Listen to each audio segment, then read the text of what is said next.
Allô, allô, allô. Mesdames, Messieurs, bonjour. Nous sommes au jour 2 de ce forum sur les marchés des capitaux en Afrique. Je demande à ceux d'entre les participants qui sont encore à l'extérieur de la salle, je leur demande de bien vouloir s'installer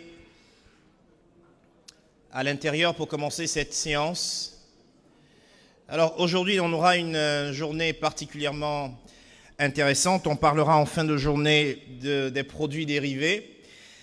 Avant ça, on parlera justement des PME et comment est-ce que les PME peuvent mieux avoir accès au marché des capitaux. Et ce matin, on parlera de corporate bonds, de green bonds, de titrisation. Et on s'est rendu compte que les marchés financiers africains font preuve de beaucoup d'innovation, beaucoup d'ambition, une forte envie d'avancer. Donc il y a beaucoup de solutions qui sont trouvées. Malheureusement, il semblerait qu'il y ait une forme de, je vais utiliser un terme qui est utilisé dans les questions de titrisation, une décorrélation entre les ambitions du marché et le niveau d'ambition, on l'a vu le premier jour, des différents acteurs, des États et tout ça. Donc on va voir ça peut-être aujourd'hui. Et j'aimerais recevoir à cet effet le modérateur de cette séance qui nous vient de Mazars. Il se charge de la question des financial services, dans les services financiers. Recevons Monsieur Taha Fardeus. Ne soyez pas froid, ne soyez pas froid. Les chiffres, c'est trop froid pour qu'un accueil soit froid. Alors, vous venez au pupitre ou vous vous installez directement? Très bien. Invité, plus un modérateur, donc on passe à 6. Ah ben c'est super, merci Youssef. Merci, bonjour à tous, à toutes et à tous. Je suis Taha Fardeus, je suis associé au sein du cabinet Mazars à Casablanca. J'interviens sur les financial services dans le sens général, dans les activités d'audit et de conseil, avec un grand faible pour les activités de conseil, principalement pour notre Afrique. Je co-lead le Africa Banking Board de Mazars, dont l'objectif est la promotion de la finance durable et les financements innovants auprès des institutions financières africaines. Je suis heureux aujourd'hui d'être parmi vous et bien sûr d'être le modérateur de ce panel sur un sujet de grande actualité, et je serai accompagné par, je dirais, des éminents acteurs de la finance africaine, selon les différents prismes qu'on pourrait avoir. J'inviterai Madame Marie-Odile Sen-Kantoussan, administrateur directeur général de CGF Bourse, basé à Dakar.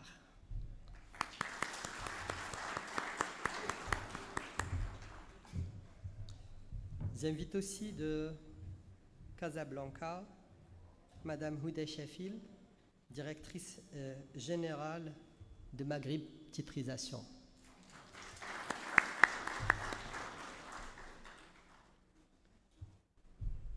J'invite aussi Madame Houda Zinoun, Investment Officer auprès de la Société financière internationale. J'invite aussi M. Ripert Bouskoup, qui est le secrétaire général du CREP-MF. Je ne sais pas s'il a rejoint la salle ou pas encore. Pas encore, très bien. Peut-être qu'il va nous rejoindre plus tard. Et j'invite M. Yassir Monsif, Head of Corporate Finance and Financial Disclosures Department au sein de l'autorité de marché marocaine AMFC.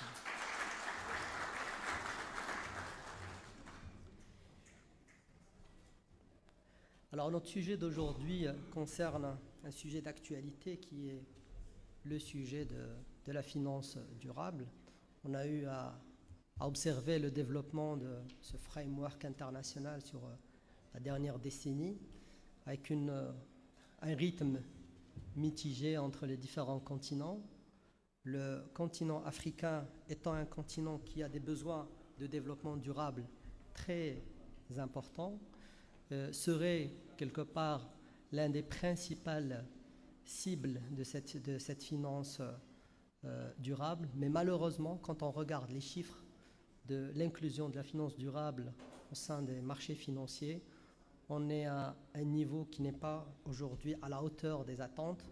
Donc, par conséquent, aujourd'hui, on va essayer de débattre sur l'état des lieux de la finance durable, des principaux instruments dont on parle aujourd'hui, social bonds, green bonds, covered bonds.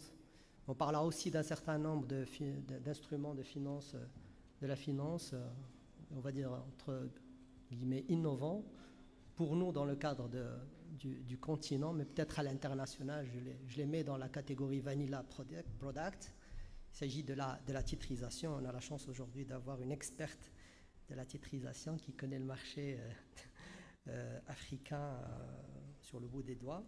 On va essayer aussi d'analyser ensemble quelles sont les principales contraintes, quelles sont les principales recommandations qu'on pourrait mettre en exergue pour la promotion de ce framework international. Et puis, ensemble, regarder comment on pourrait mettre en place une feuille de route pour la promotion de la finance durable et l'attraction des investissements étrangers. Je pense qu'on terminera sur un mot de la fin pour voir un petit peu quel est le chemin qui nous reste à parcourir pour justement répondre aux objectifs de la finance durable pour le marché africain. J'avais préparé une petite introduction sur le système financier mondial. Je prendrai peut-être moins de temps, compte tenu qu'on commence un petit peu avec un léger retard. Donc, le système financier mondial a une grande influence sur l'avenir de notre planète.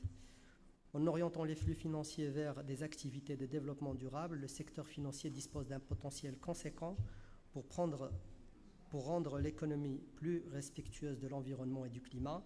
En réorientant les investissements vers des activités durables, le secteur financier a la possibilité de façonner activement une économie qui préserve nos bases existentielles au lieu de les menacer. Au nom de l'investissement durable, l'investisseur peut construire un portefeuille basé sur ses propres objectifs, ses propres valeurs et son appétit pour le risque. Pour démarrer cet échange, on souhaite tout d'abord faire un état des lieux sur la finance durable et son impact sur les marchés financiers. Je démarre par un acteur, je dirais, aussi important, un promoteur de la finance durable, Société financière internationale. Houda, quelle serait ton appréciation de l'état des lieux du développement de la finance durable en Afrique et particulièrement dans les pays qui sont aujourd'hui précurseurs? Je donnerai l'exemple du Maroc, de l'Afrique du Sud, du Nigeria.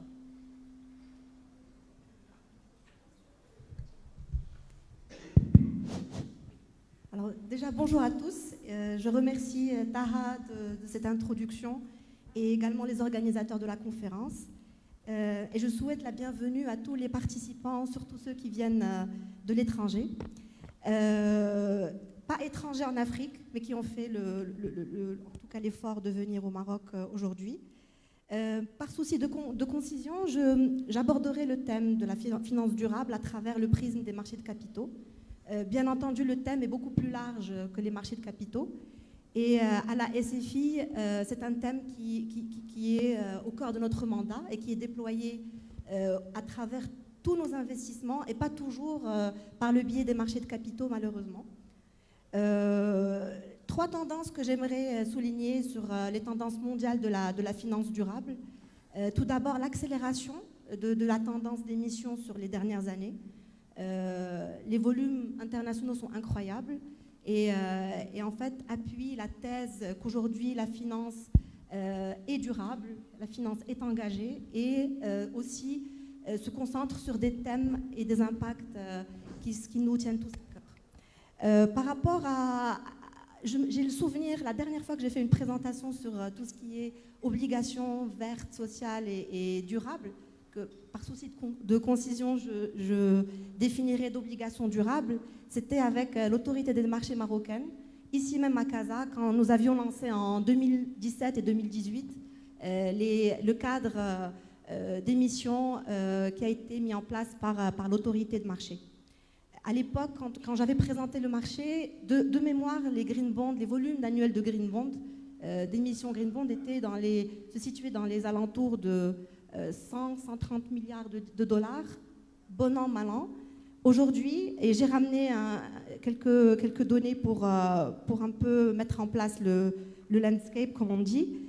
En 2021, les volumes green bond ont atteint, d'après Climate Bond Market Intelligence, 520 milliards de dollars, donc que pour les obligations vertes. Les obligations sociales, durables et liées à la durabilité ont connu un engouement incroyable depuis 2020, en pleine crise. Elles ont enregistré en 2021 un volume de 650 milliards de dollars à peu près. Et si on inclut tous ces volumes-là, avec toutes les obligations qui sont destinées à financer la pandémie, la transition, on est arrivé en 2021 à 1,2 trilliard de dollars à l'échelle internationale. Cette année, juste sur le premier trimestre, on a fait en fait tous les volumes d'émissions dont j'avais parlé en 2018 quand on avait parlé de ce sujet. Donc ça montre qu'il y a un engouement côté investisseurs et émetteurs. Alors l'Afrique, où en est l'Afrique dans ces volumes? L'Afrique est, on va dire, au balbutiement de ce marché. À travers les institutions de développement, la finance durable est très présente en Afrique. Il y a beaucoup d'institutions de développement qui sont actives depuis très longtemps sur ce sujet. Quand j'ai regardé sur le site de l'Association internationale des marchés de capitaux, ils ont une très bonne database et je vous conseille de la regarder pour le détail de toutes les émissions internationales. Je n'ai pu identifier qu'à peu près 10 émissions en Afrique, en tout cas celles qui ont été prises, capturées par cette base de données. Je sais que beaucoup des Marocaines n'y sont pas, et certaines Égyptiennes. Donc ce n'est pas une vision très claire de tout ce qui se passe, mais voilà, l'Afrique en est au début, un début très encourageant.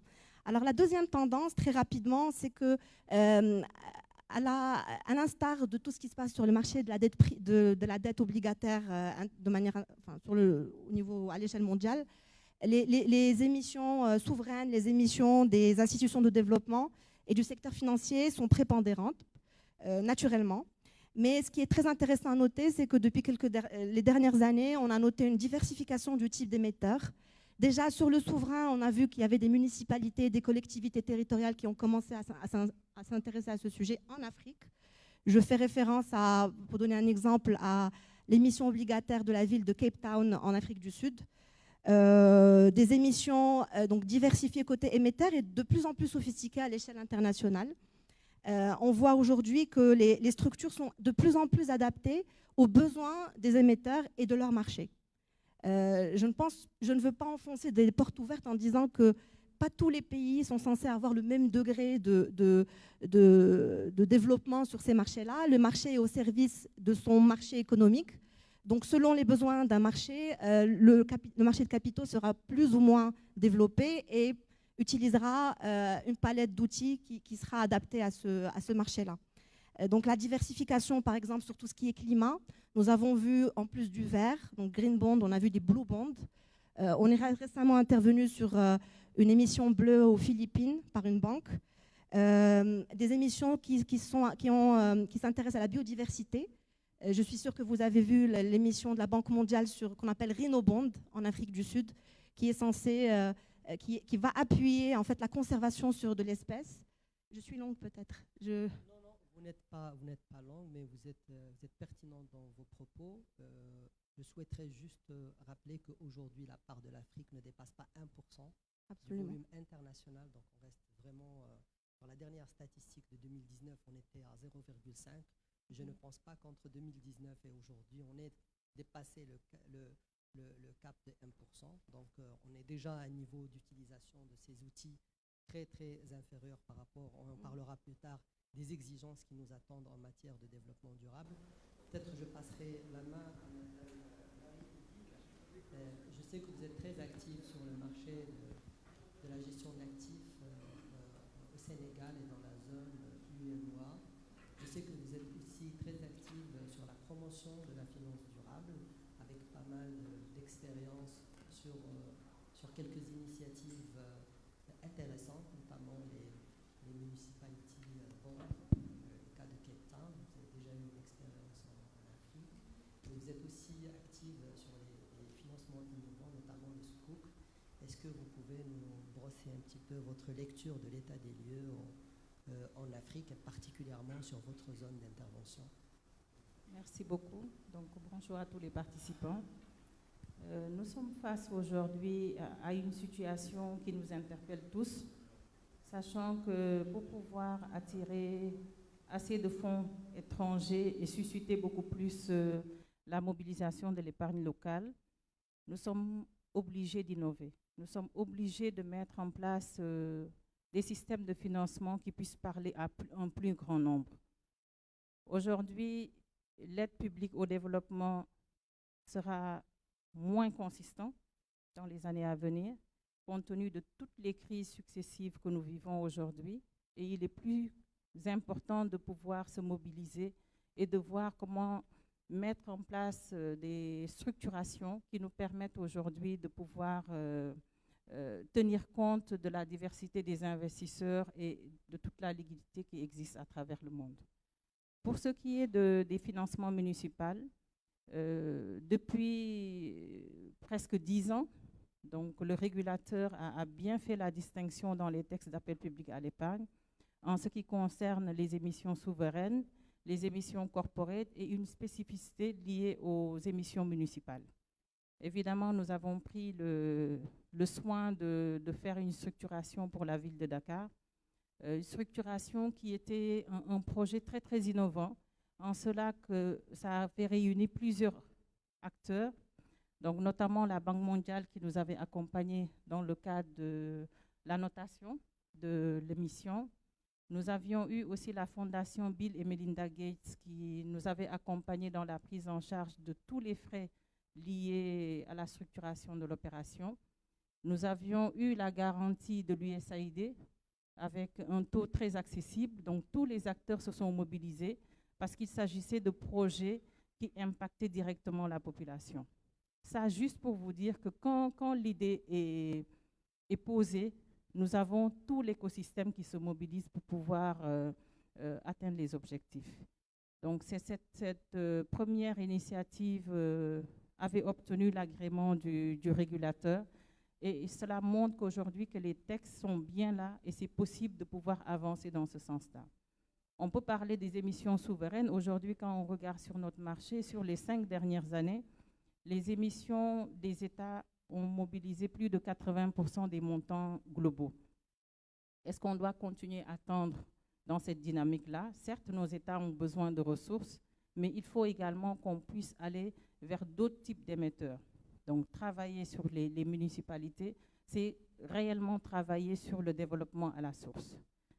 Pour ce qui est de l'émission éthique, les émissions de Sukuk nous permettent aujourd'hui de mobiliser des fonds, notamment dans des zones comme les Émirats, qui sont très, très intéressés par ce type d'opération. Et on est conscient du fait que l'entrée de ces devises-là ne peut qu'être bénéfique pour notre zone. Donc, plusieurs États ont fait appel à ce type d'émission dans la période 2014 à 2016. Nous n'avions pas eu d'opération jusqu'en 2022, où on a réalisé tout récemment, il y a de cela 2 semaines, une opération avec une société publique de l'État du Sénégal, une opération qui a permis de lever globalement 330 milliards, dont quasiment le tiers qui a été mobilisé auprès d'investisseurs internationaux. Donc pour dire aujourd'hui, c'est une démarche qui doit se poursuivre et arriver à toucher beaucoup plus loin. Du point de vue des missions de Green Bonds, nous avons eu une expérience au niveau du marché l'année dernière avec une opération par placement privé qui était d'un montant de 10 milliards avec un privé au niveau de la place ivoirienne. Une opération qui a permis à un émetteur qui travaille déjà dans tout ce qui est structuration de bâtiments qui répondent à tout ce qui est normes de financement vert et qui a eu également le soutien de la SFI. Donc aujourd'hui, les fonds existent. La manière de structurer ces opérations a été encadrée par le régulateur, c'est possible de le faire. Les acteurs qui doivent accompagner ces opérations sont disponibles. Il faut maintenant y aller et multiplier ce type de transactions. Nous avons aujourd'hui un marché obligataire qui a une capitalisation de 7 000 milliards, plus de 7 000 milliards, un marché des actions qui est de l'ordre de 6 000 milliards pour 8 pays. C'est bien, mais très peu par rapport aux ambitions qu'on avait à l'entame du marché. Il faut cette régularité des opérations, pas seulement des opérations souveraines, mais des opérations innovantes comme ce type d'opération. Merci, Madame Odile.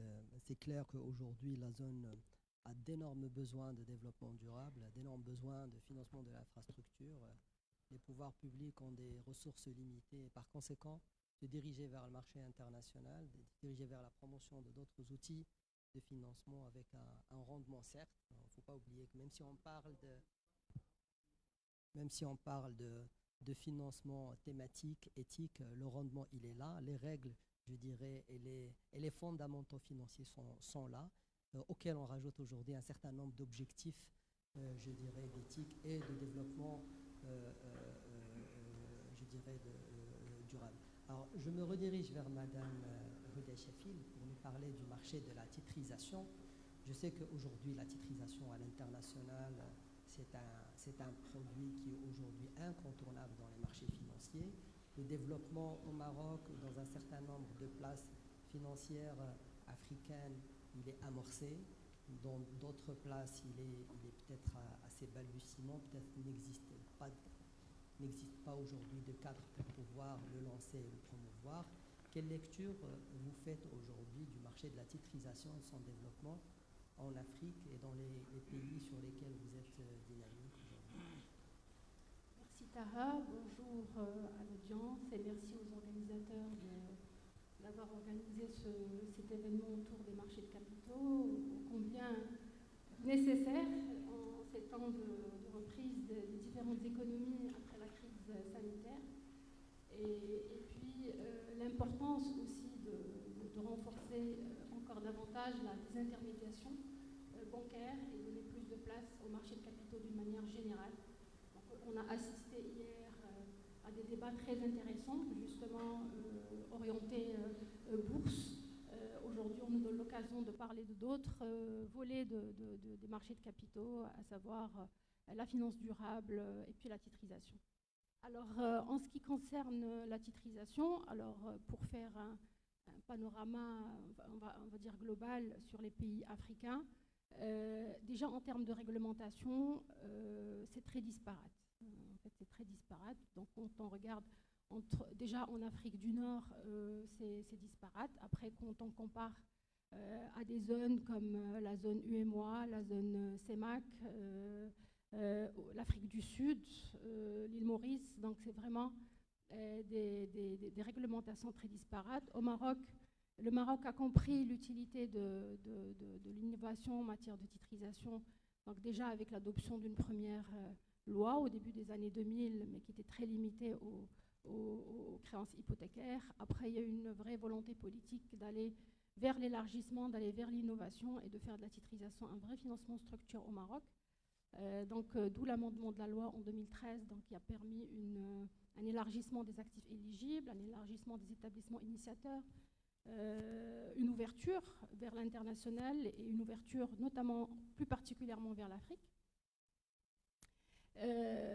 Toujours sur l'Afrique du Nord, donc on retrouve aussi l'Égypte et la Tunisie, donc qui disposent déjà de cadres réglementaires. Donc l'Égypte un peu plus avancée que la Tunisie, donc elle a procédé à plusieurs amendements de ces textes sur les marchés de capitaux, y compris la titrisation, puis les soukouks sur lesquels aussi ils sont dynamiques, et puis la Tunisie qui est un peu moins dynamique que ces deux pays, donc avec une loi un petit peu plus restrictive aujourd'hui comparée au Maroc et à l'Égypte. Donc sur l'Afrique du Nord, incontestablement en termes réglementaires, je dirais, après je reviendrai sur les volumes, le Maroc se distingue. Donc, on se distingue très, très clairement donc, à travers son cadre juridique, fiscal, donc, qui permet justement beaucoup d'innovation et beaucoup d'ouverture. Alors, sur la zone UEMOA, par exemple, si on prend la zone UEMOA, qui est en plein, je parlerai sous contrôle du président du CREPMF et du secrétaire général du CREPMF. Donc, il y a aujourd'hui des évolutions réglementaires qui sont en cours, donc que ce soit pour la titrisation ou que ce soit pour les certificats de sukuk. Pourquoi on parle de certificats de sukuk et titrisation? Pour le Maroc, par exemple, on a fait le choix d'intégrer les sukuk dans la loi sur la titrisation. La zone UEMOA, par exemple, elle utilise le règlement de mars 2010 relatif à la titrisation de créances pour monter des opérations de titrisation de sukuk souverain. Donc je pense qu'il y a des évolutions réglementaires importantes qui sont prévues dans la zone, et je pense qu'ils verront le jour dans les mois à venir. Aujourd'hui, le règlement est en vigueur, il concerne les créances commerciales, les créances d'une manière générale.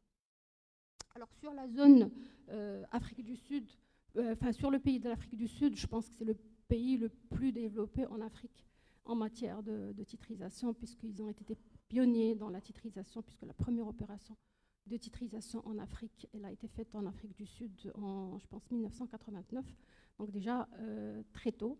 Et aujourd'hui, c'est un pays dynamique, aussi bien en termes réglementaires qu'en termes d'émissions. Alors, il y a la zone CEMAC, où, sauf erreur, il n'y a pas encore de cadre.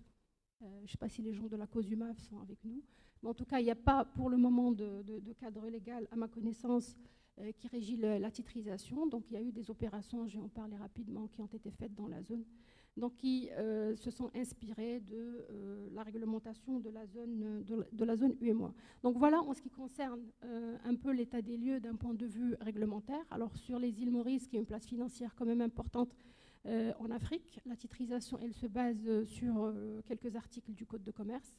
Il y a le Securitization Act qui est toujours en cours, et donc qui peut-être verra le jour en 2022. Alors ça, c'est le panorama réglementaire, et donc comme vous voyez, c'est vraiment très disparate, et comme a dit Houda, je la rejoins, on n'est pas obligé d'avoir les mêmes avancées réglementaires.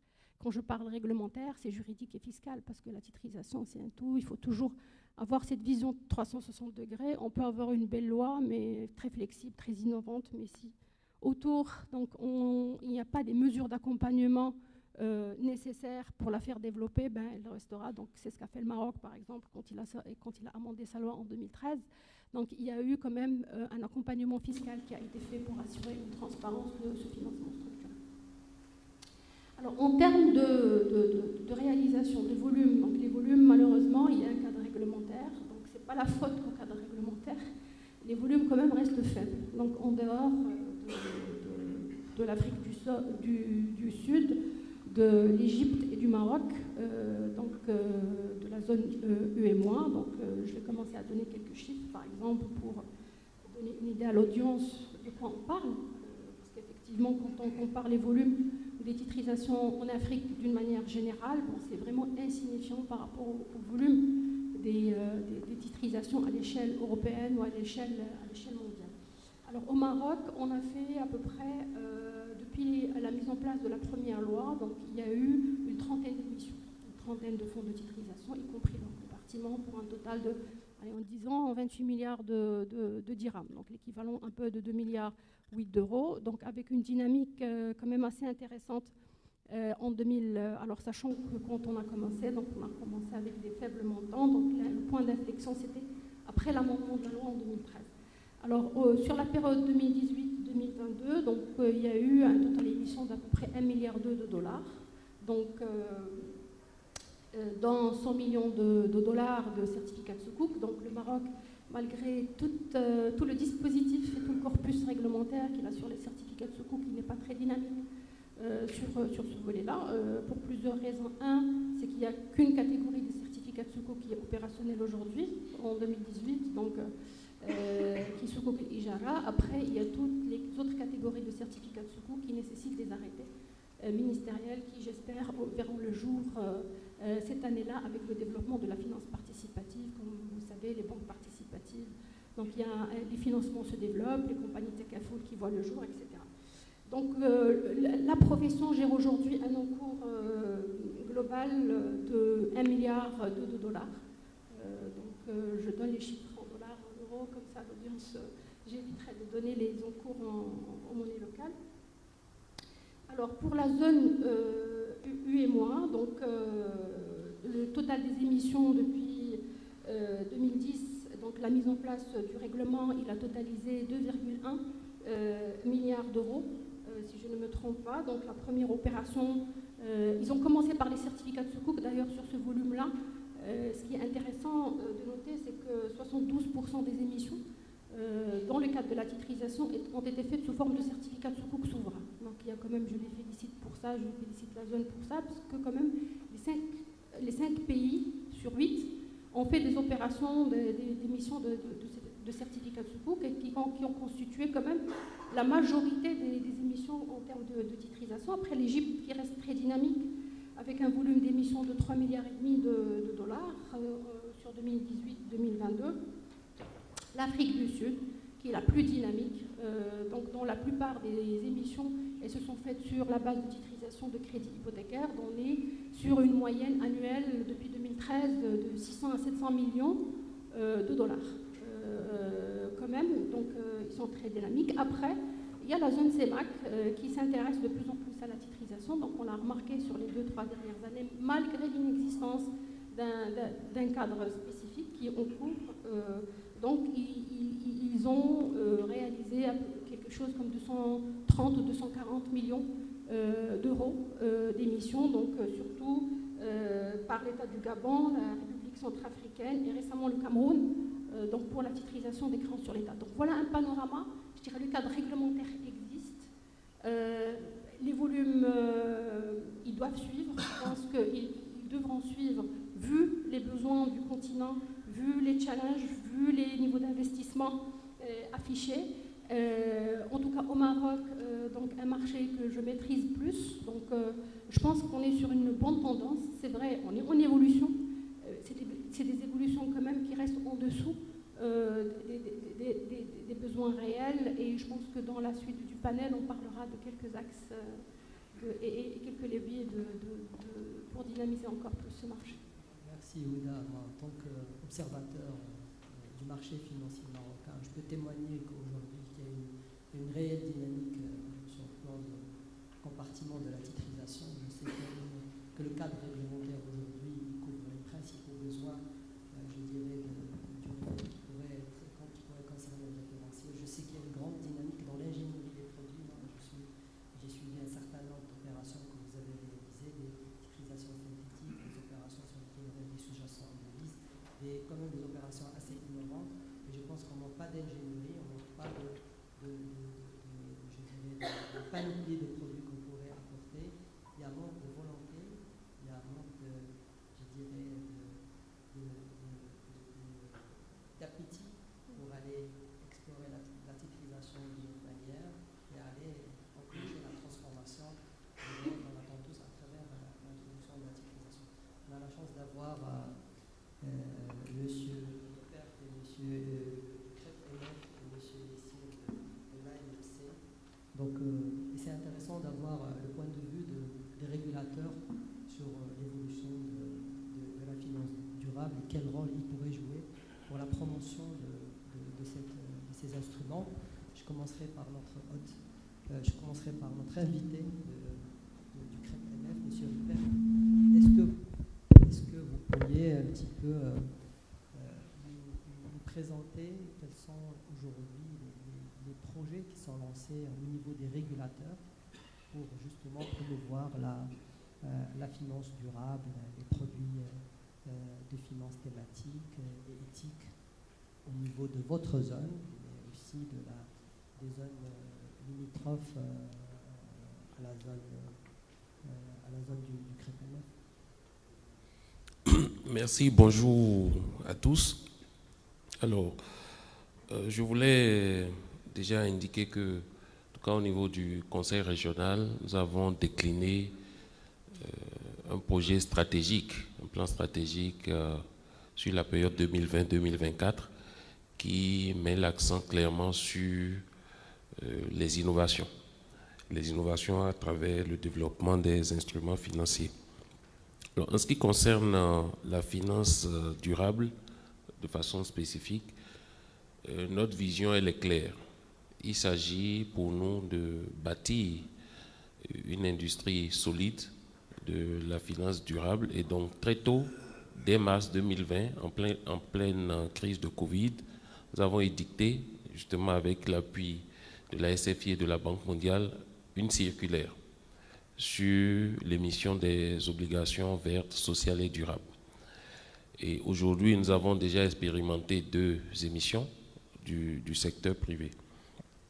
Alors pour nous, il s'agit de développer cette industrie en nous basant sur les 2 piliers. Donc aussi bien les émetteurs que les investisseurs. Donc au niveau des émetteurs, donc, il s'agira essentiellement de travailler à reprofiler l'endettement. Aujourd'hui, quand vous prenez l'acte uniforme de l'OHADA, il prévoit déjà le respect des engagements ESG. Mais donc, nous, notre challenge, c'est d'accompagner les émetteurs à aller plus loin dans la communication d'informations extra-financières pour les rendre éligibles à l'émission de tels instruments. De l'autre côté, du côté des investisseurs, nous envisageons nous appuyer beaucoup plus sur l'émergence d'OPCVM vert. Donc, l'idée, c'est de travailler avec l'association des sociétés de gestion d'organismes de placement collectif à ce qu'ils mettent dans leur stratégie d'investissement l'acquisition de tels titres. Et donc, d'un côté, on aura les émetteurs et de l'autre côté, on aura les investisseurs. L'idée également, au niveau de la finance verte, c'est d'éviter tout ce que les régulateurs craignent, le greenwashing. Donc aujourd'hui, tout le monde parle de finance verte et tout ça, mais tout n'est pas vert. Donc l'idée, c'est de pouvoir édicter une taxonomie claire pour qu'on puisse se référer à ce type d'instruments. Et naturellement, il s'agira de réfléchir à des approches innovantes pour faciliter un certain nombre de choses. Sur la finance islamique, de façon spécifique, comme Madame Ouda l'a dit, en 2010, nous avions édicté une réglementation communautaire sur les fonds communs de titrisation de créances et donc dès 2012, le Sénégal a tenté de faire une émission de Soukouk. Malheureusement, cette opération n'a pas prospéré. On était en plein contexte électoral. Et donc, ce n'est qu'en 2014 qu'on a vu les premières émissions. Et aujourd'hui, sur ce segment, nous avons réussi à accompagner les États de l'Union à émettre plus de 1100 milliards. La dernière opération, le Sénégal a fait une dernière opération de Soukouk de 300 milliards, donc ça veut dire que l'instrument est toujours pertinent. Mais nous voulons aller plus loin parce que le cadre qui existe, c'est vraiment le cadre des fonds communs de titrisation de créances et donc il ne permet pas d'avoir l'agilité, la flexibilité nécessaire. Et donc aujourd'hui, nous avons travaillé déjà avec les acteurs de la place à édicter une réglementation spécifique qui devrait permettre d'accompagner dans les années à venir le développement de tels produits. Et normalement, cette réglementation devrait pouvoir être soumise au Conseil des ministres au mois de septembre. Donc ça veut dire que ça aussi, c'est quelque chose qui sera effectif. Et pour nous, le potentiel est d'autant plus important que dans notre zone, nous pensons qu'avec de la sensibilisation, on peut adresser un marché de presque 50 millions de personnes qui sont de confession musulmane. C'est vrai que la finance islamique n'est pas dédiée qu'aux musulmans, puisqu'il s'agit de fixer des principes éthiques. Et donc, mais a priori, tous ceux qui sont musulmans peuvent valablement se reconnaître et qui ne sont pas dans le circuit conventionnel peuvent valablement se reconnaître. Alors, sur la titrisation, je voulais peut-être indiquer qu'au moment où on mettait en place le cadre réglementaire, le potentiel de la titrisation était évalué à 15 000 milliards de francs CFA. Aujourd'hui, 12 ans après, on peut se dire que il y a eu des réussites. On a réussi à lever peut-être près de 1700, 1800 milliards sur ce segment-là. Mais par rapport aux ambitions que nous avions, au départ, on a vu qu'il y avait des limites. Et donc aujourd'hui, nous sommes en train de travailler à relever et à sauter les verrous qu'on avait observés, en tout cas que l'industrie nous a remontés. Et pour juste illustrer, au moment où on évaluait ce potentiel, on voyait environ 12 000 milliards de créances au niveau du secteur bancaire. Aujourd'hui, les créances au niveau du secteur bancaire ont été multipliées par 3,5. Donc si on devait refaire l'état des lieux aujourd'hui, le potentiel est très important. Il peut permettre d'alléger le bilan des banques, il peut permettre aux compagnies d'assurance dont l'emprise, en tout cas dans le contexte africain, est également autour de 1%, d'aller plus loin dans la couverture des risques dans le secteur financier, et naturellement l'économie réelle offre encore des potentiels importants. Donc voilà, pour ne pas monopoliser la parole, sinon j'allais parler aussi des coffrets de monde, mais bon, je laisse les autres peut-être. Voilà, merci. On aura l'occasion de revenir sur le sujet de l'apport que pourraient avoir les régulateurs justement dans ce framework international. Je vais donner la main à Sir Monsef de l'AMMC. Donc, pour nous donner, je sais qu'on a l'ambition de faire de Casablanca une plateforme de la finance internationale, mais aussi centrée sur son objectif de développement de la finance africaine. Je sais que vous travaillez sur plusieurs chantiers de promotion du cadre réglementaire, que ce soit du côté du marché des capitaux, que ce soit de la panoplie des produits qu'on pourrait avoir. Quels sont les principaux aujourd'hui projets sur lesquels on est en train de travailler pour justement la promotion de la finance durable? Merci Sitaha, bonjour à tous. Écoutez, classiquement, je dirais que la régulation a tendance à venir en réaction à des évolutions du marché, à l'évolution de certaines pratiques de marché. Mais sur le sujet de la finance durable, on a très souvent vu le phénomène inverse, où c'est la régulation qui impulse une certaine dynamique de développement, surtout qu'il s'agit d'une nouvelle discipline, d'un nouveau segment du marché. Et donc on a très souvent vu que c'est la réglementation et la régulation qui impulse une dynamique de démarrage initial de ce segment de marché. Et donc naturellement, les régulateurs jouent un rôle central dans cette démarche, pas seulement en légiférant et en mettant en place des cadres réglementaires, mais aussi en travaillant à la mobilisation de l'écosystème et aussi en innovant dans les outils qu'ils utilisent pour mettre en place cette régulation. J'illustre mes propos par l'expérience marocaine de l'AMMC en matière de finances durables. Donc je rappelle que l'aventure a démarré de manière effective en 2016 à l'occasion de la COP22 qui a été tenue à Marrakech. Et donc, dans ce contexte-là, les acteurs du marché financier marocain se sont mobilisés pour mettre en place 2 feuilles de route pour la finance durable. La première, pour aligner le secteur financier marocain sur le développement durable. La deuxième, avec une portée plus régionale et qui vise à promouvoir la finance durable en Afrique. Et donc, partant de ces feuilles de route qui détaillent un certain nombre d'engagements des principaux acteurs du secteur financier, l'AMMC s'est attelée à mettre en place un cadre propice au développement de ce segment du marché en se basant sur une approche progressive, intégrée, participative et flexible. Donc, nous avons aussi utilisé des outils assez nouveaux par rapport à la manière traditionnelle de faire de la régulation. En l'occurrence, on s'est appuyé d'abord sur des outils pédagogiques, entre guillemets, en mettant en place des guides qui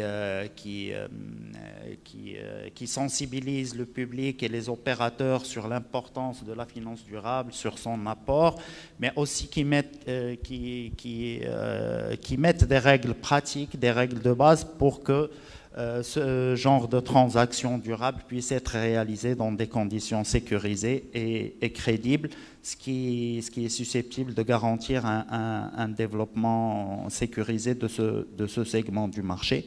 Et donc, on a commencé par un guide sur les green bonds. Depuis 2016, chaque année, en fait, on a procédé à une publication d'un guide. Donc, on a commencé par les green bonds en 2016, la responsabilité sociétale des entreprises et le reporting ESG en 2017, les social et sustainability bonds en 2018. Et puis en 2019 est arrivé, c'était une année charnière, je dirais, en la matière, parce qu'on a introduit dans le dispositif réglementaire cette fois-ci des règles impératives à la fois pour l'émission d'instruments financiers durables, mais aussi en mettant une obligation de transparence additionnelle sur l'émetteur qui depuis sont assujettis à la publication d'un rapport ESG annuel. Donc c'est une approche intégrée où on a essayé de combler plusieurs aspects de la finance durable de telle sorte à imprimer une réelle tendance de fond.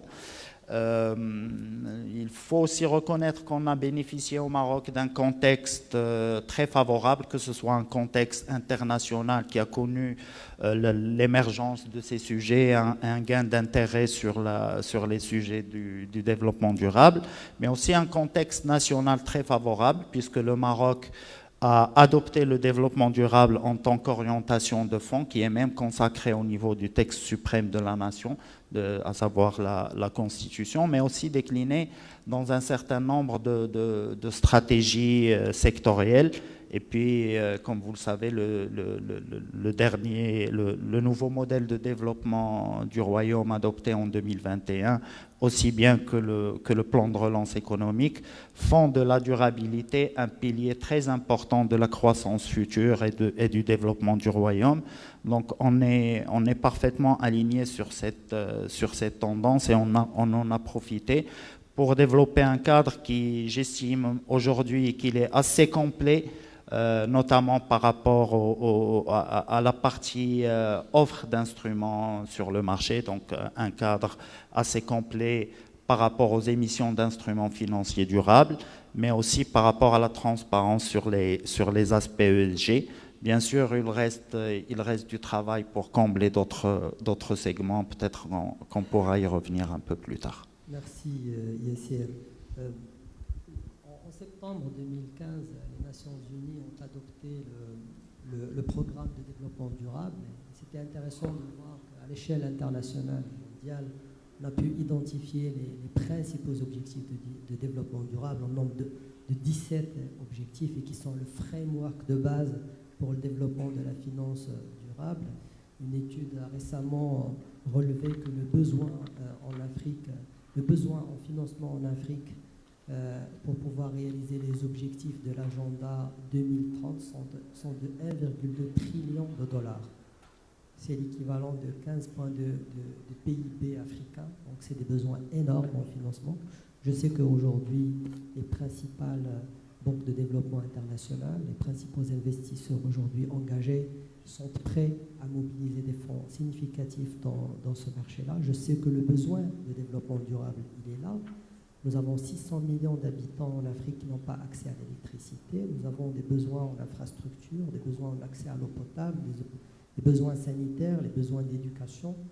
Et je pense qu'aujourd'hui, on peine à pouvoir, malgré l'existence de tous ces besoins, on peine à enclencher ce lien entre les besoins économiques réels et les pourvoyeurs de fonds, je dirais, de la finance durable. À ce stade, quels sont les obstacles, je dirais, ou les contraintes, ou autrement, si on veut être positif, les recommandations qu'on pourrait avoir pour accélérer au plus vite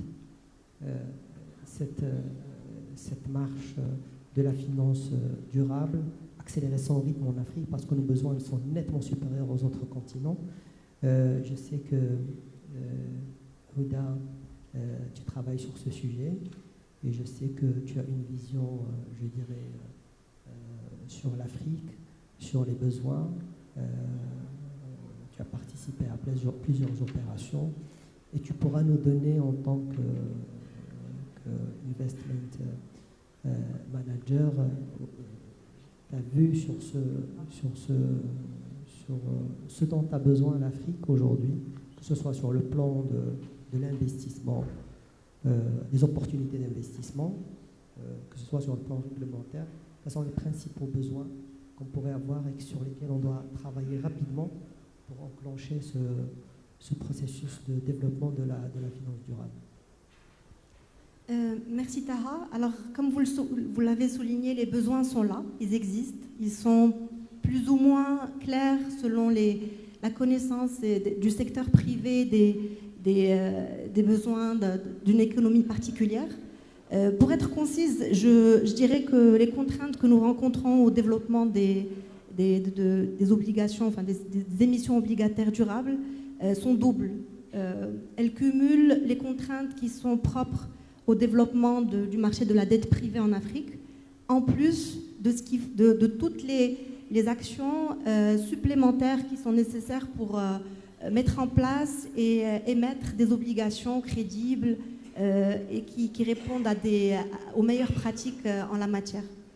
Je n'ai pas envie je ne veux pas trop me focaliser sur les contraintes parce que je crois que les intervenants des sessions d'hier, voilà, les intervenants ont déjà bien couvert les problèmes. Les investissements sur les marchés de capitaux requièrent la disponibilité d'une réglementation incitative, un travail supplémentaire pour aller à l'encontre de l'investisseur par rapport à des exigences de transparence, de communication régulière et aussi de performance.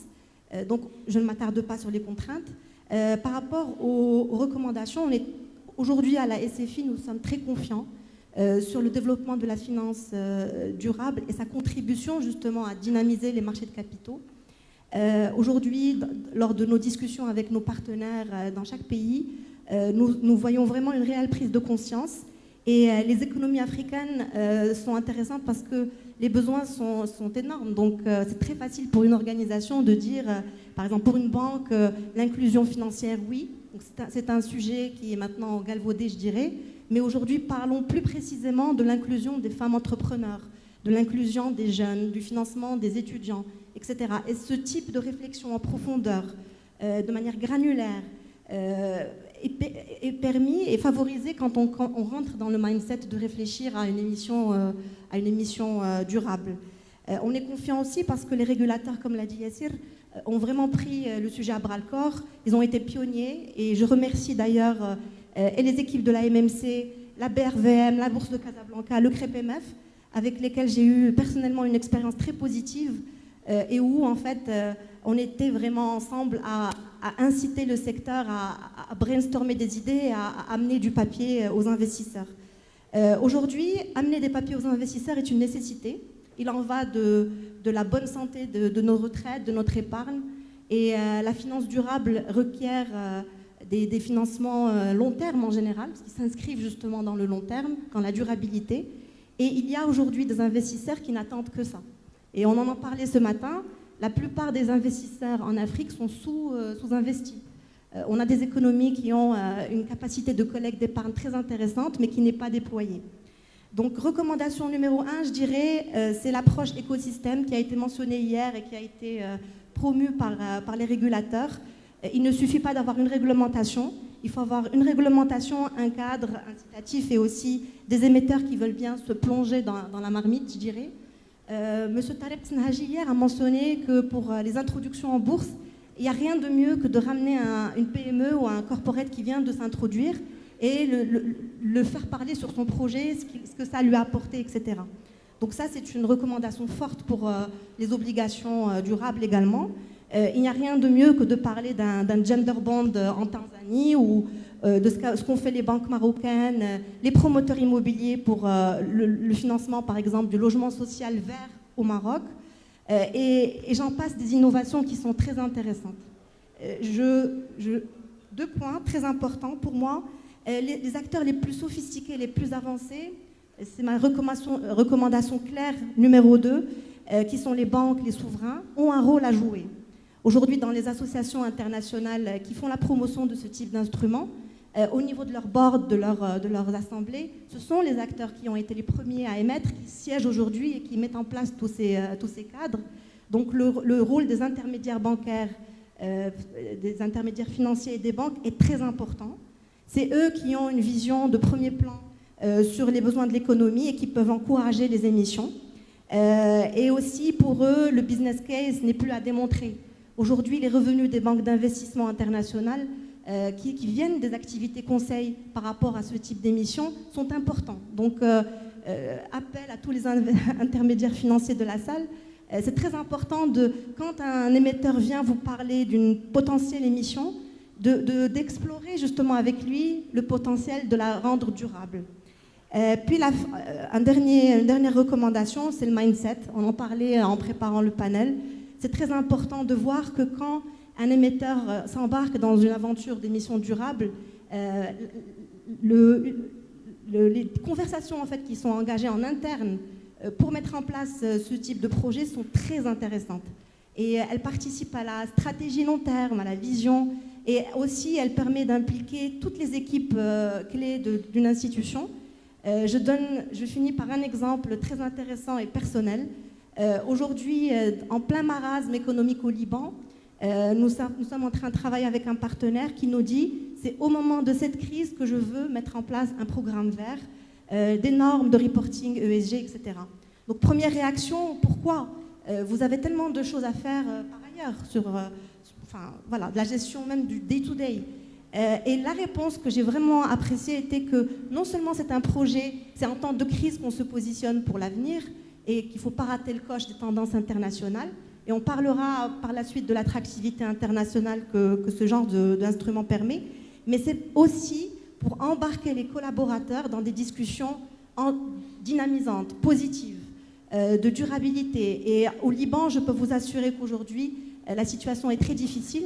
Et certains partenaires nous ont dit qu'il y avait même beaucoup de collaborateurs qui souhaitaient un peu lâcher la balle, pour prendre un anglicisme.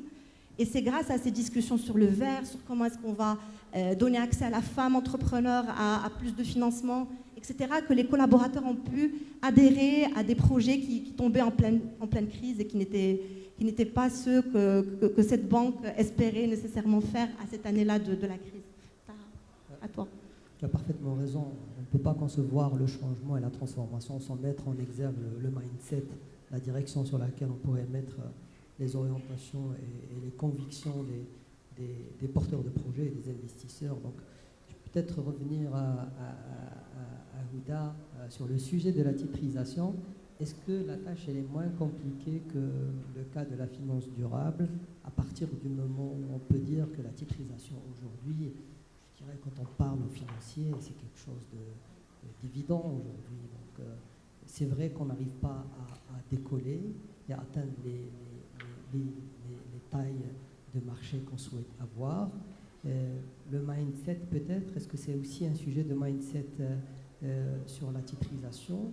Ou est-ce que c'est un sujet de boulimie chez les banquiers? Est-ce qu'on peut avoir un peu plus de détails sur les obstacles ou les recommandations que tu peux avoir pour la promotion du marché de la titrisation? Alors, tu as posé la question, est-ce que c'est plus évident? Non, c'est pas plus évident. Tu as dit aussi que c'est très clair dans les esprits des financiers, non plus, parce que aujourd'hui, il y a eu beaucoup de pédagogie qui a été faite, je pense et ça nécessite des efforts encore supplémentaires, puisque aujourd'hui, en tout cas je parle du cas du Maroc, on est sur des évolutions réglementaires constantes depuis 2013. Donc je parlais tout à l'heure de l'amendement de la loi. En 2018, on a retouché la partie certificat de sukuk. En 2020, on a retouché la partie titrisation synthétique. D'ailleurs, c'est grâce à cela qu'on a pu émettre la première opération de titrisation synthétique au Maroc. En 2022, on est en train de toucher au cœur de la désintermédiation bancaire parce que très bientôt, les fonds de titrisation marocains, ils peuvent prêter. Ça veut dire qu'on aura demain des fonds de dette. Et on est en plein désintermédiation bancaire. Donc, je dirais en termes de frein, ce n'est pas la faute à la réglementation, en tout cas du Maroc et même ailleurs, dans les autres zones, puisqu'elle existe et les régulateurs que je remercie, que ce soit les autorités de marché, que ce soit les ministères des Finances, donc ils sont très réactifs. Donc quand il y a une demande du marché, des opérateurs, ils sont là, ils l'ont prouvé avec une réactivité très très importante.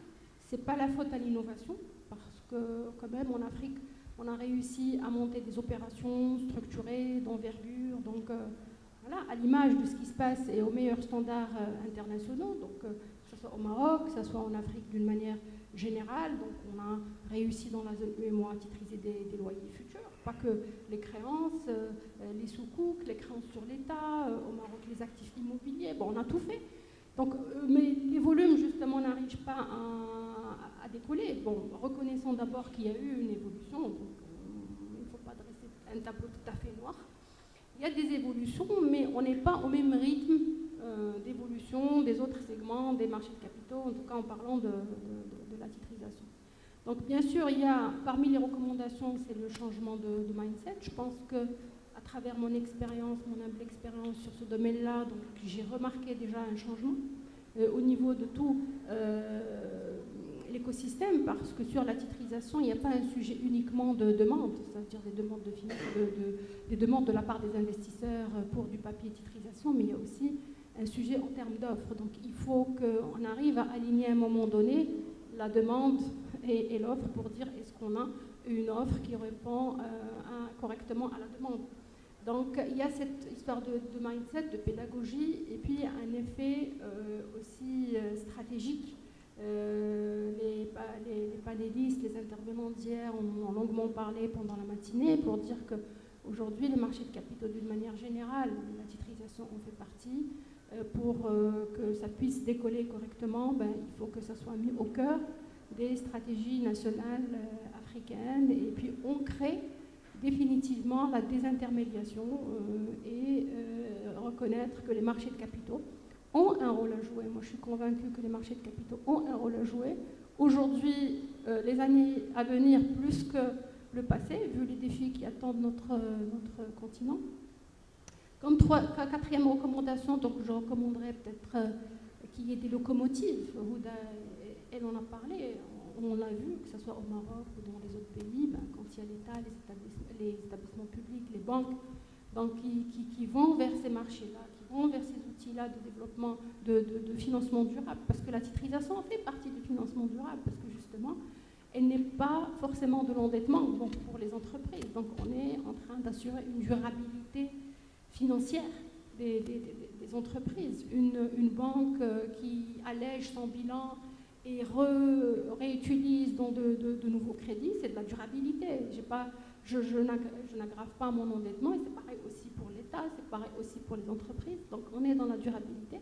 Donc avoir des locomotives, je pense que moi, je suis convaincue que c'est ça qui va aussi permettre de tirer la titrisation vers une dynamique, et puis continuer sur la pédagogie et encore pédagogie, et construire une vraie expertise continentale. Je pense qu'aujourd'hui on en dispose, peut-être continuer avec ces développements futurs à développer cette expertise, et je pense que les femmes et les hommes de ce continent ont suffisamment de capacité d'innovation justement pour accompagner cette dynamique. Donc voilà ce que je pourrais dire. Merci.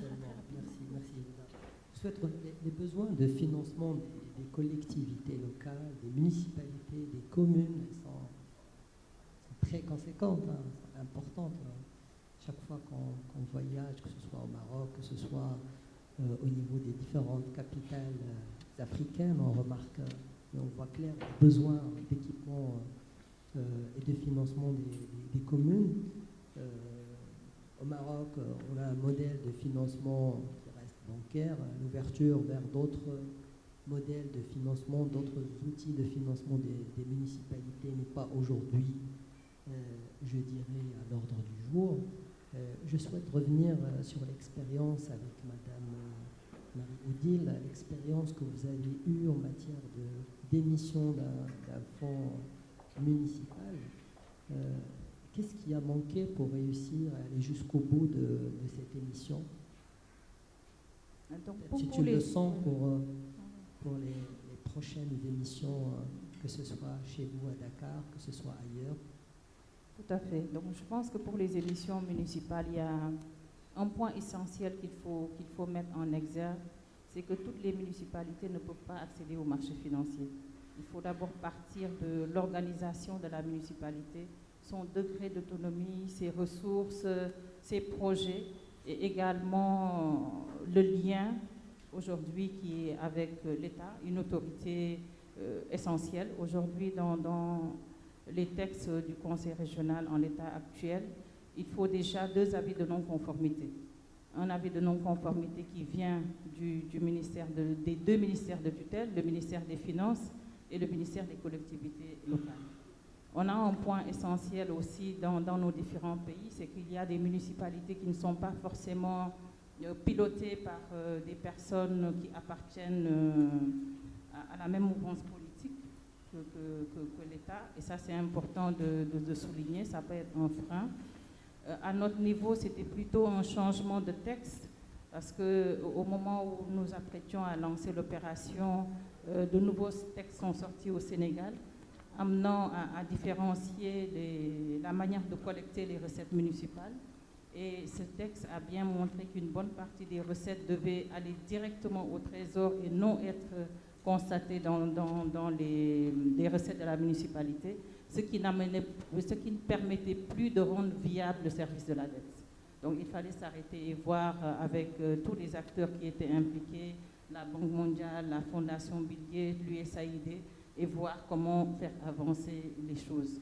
Donc je pense que ça a mis un peu un frein, sachant que tous ces acteurs étaient partis pour, après le modèle du Sénégal, basculer sur le Burkina, la Côte d'Ivoire. Donc je pense qu'on est en train de voir comment reprendre ce projet qui est un projet majeur, parce qu'il va de soi que l'accès des municipalités permet de régler beaucoup de choses. Aujourd'hui, dans nos pays, il est question de financer la santé, de financer l'éducation, et ce sont des aspects assez critiques que nous avons vus dans le cadre de la crise Covid. Certains pays, certaines localités étaient à l'arrêt parce que tout simplement le système éducatif ne permettait pas de prendre en charge les enfants à distance, de pouvoir déployer l'enseignement tel que d'autres pays ont pu le faire en un quart de tour, ce qu'il faut rectifier essentiellement, parce qu'il n'est pas dit que ce sera une des dernières pandémies. On peut être confronté à des situations où nous aurons besoin de ce type d'enseignement à distance.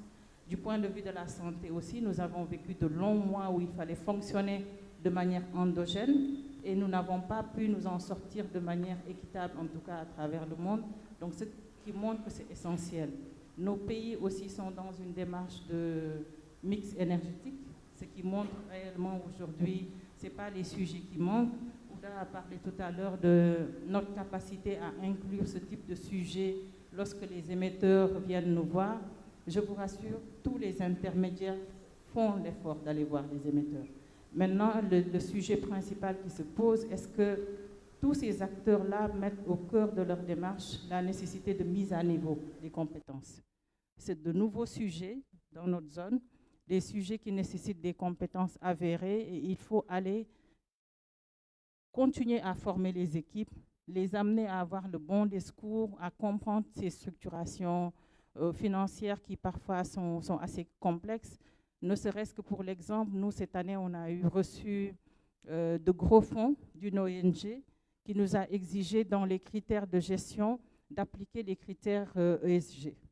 Si nous n'avions pas 2 compétences avérées dans notre équipe, nous n'aurions pas pu accéder à ces ressources-là. Donc ça nécessite aujourd'hui d'aller vraiment dans une démarche de plus d'humilité, de se dire il faut que dans nos différentes régions, qu'on mette à niveau les différents acteurs pour que nous puissions donner le bon discours, structurer les opérations de manière à rejoindre ce que des pays comme l'Afrique du Sud, l'Égypte ont eu à faire, parce que nous avons tous été aux mêmes écoles, mais on est resté pendant une vingtaine d'années sur des produits classiques. Il est grand temps qu'on puisse changer la donne de manière radicale. Merci Madame Odile. Peut-être poser la question à Monsieur Rippert. Vous recevez pas mal d'investisseurs internationaux, d'investisseurs africains, d'acteurs du marché financier. Vous êtes, comme vous l'avez précisé, un acteur aussi majeur pour la promotion du référentiel légal et réglementaire de base pour l'essor de la finance durable. Quels sont les principaux commentaires que vous recevez lors de vos différents échanges auxquels vous adhérez et qui justement pourraient être considérés comme les premières recommandations les plus urgentes pour justement pouvoir enclencher le process de développement de la finance durable? Les commentaires que nous recevons souvent, c'est qu'il n'y a pas assez de papier vert sur le marché. Donc, je pense qu'on doit beaucoup plus travailler à la disponibilité de l'offre de titres verts. Et nous, ce qu'on a commencé à regarder, comme je l'ai dit, on a sorti le cadre réglementaire en mars 2020, mais les frontières étaient fermées, on ne pouvait pas vraiment faire de la sensibilisation. Ce n'est que vers la fin de l'année 2020 qu'on a commencé à faire quelques conférences par visioconférence avec les acteurs du marché. Donc pendant 2 ans, on a quasiment été bloqué dans la communication et dans la vulgarisation de ce produit.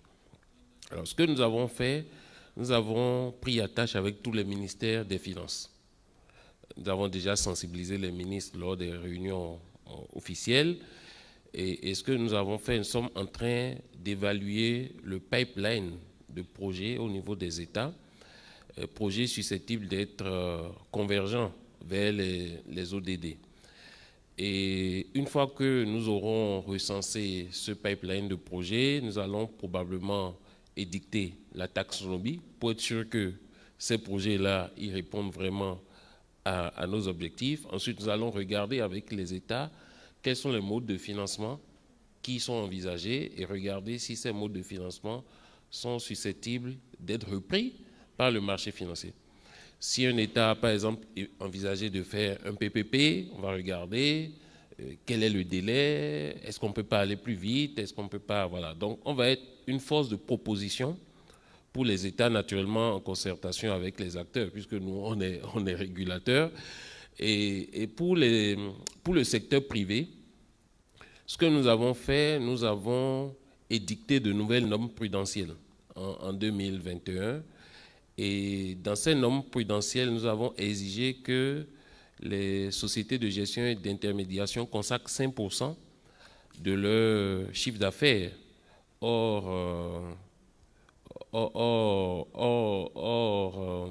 publicité à des activités de sensibilisation fortes vis-à-vis du secteur privé. Et troisième chose, nous sommes en train de regarder avec la bourse qui a mis en place BRVM Academy, comment élaborer des programmes de formation dédiés aux professionnels de marché.